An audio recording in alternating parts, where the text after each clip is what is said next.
This is Jordan Tower with JT News. Make sure you smash that like button, smash that subscribe button. Let's get right into the news. All right, so Irv Gotti is turning out to be one big hater. Okay, so he admittedly 2 years ago or 3 years ago on Drink Champs, the same podcast that he was on hating on Ashanti just now, he can't stop talking about Ashanti. Fat Joe called him out for that and said, yo, you can't forget about this girl. You can't get over this girl. I didn't even know you were smashing her at the time back in the day. Other people did. You're a producer. You're not a street guy. And why are you telling this girl's business and telling personal things about this woman when she's trying to move on with her life? And you should be too. I feel the same way. Now, Irv Gotti a few years ago admitted to blocking 50 Cent. This is why 50 Cent hated Murder Inc. Okay, it's because they tried to stop him from getting in the game. Okay, 50 Cent had problems with Supreme, who was a part of Murder Inc. loosely. They gave him money, obviously, and this is why the feds came after Murder Inc. because they were funding his legal efforts to stay out of prison and fighting his cases. So this is why they came after Murder Inc. to cut off the money supply. Now, 50 Cent just hated the whole crew. He hated Supreme. He hated the Murder Inc. because, like, they were all attached. And that's why he took them down once he got in the game. But Irv Gotti tried with every effort he had to not let 50 Cent into the music game. And this is why he really took down Murder Inc. once he got in. Irv Gotti and Ja Rule were obsessed with not letting him in.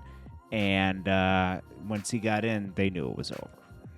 Especially who he signed to, Eminem and Dr. Dre. I mean, it was a wrap. Now, Irv Gotti now is on Drink Champs, touting that, Ashanti, again, disloyal. She turned her back on him. Blah, blah, blah. He smashed her. She benefited from that, but then she turned her back on him as soon as, he came into some legal trouble. He found out about Nelly when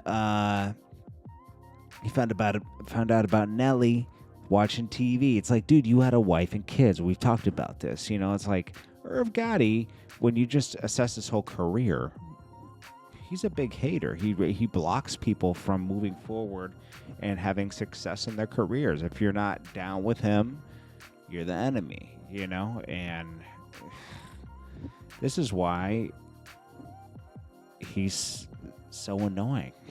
Him and Ja Rule are just, they had a good run. Irv Gotti had a way bigger run because he was part of Jay-Z, DMX, Ja Rule, but Ja Rule's career was 99, 98 to 2002. That was Murder Inc.'s kind of run too. It was maybe 2003 or 4. But that was just, they kind of coasted after 2002. 50 Cent pretty much disassembled them as soon as he got in the game in 2002. So, seeing a lot. I mean, Irv Gotti just can't get past certain things, man. He's still, after making $100 million selling everybody's masters, which is still, I can't believe Ja Rule's sitting next to him after he just sold your masters, made millions of dollars. You were a big part of him making all this money, and you didn't even get broken off. It's crazy.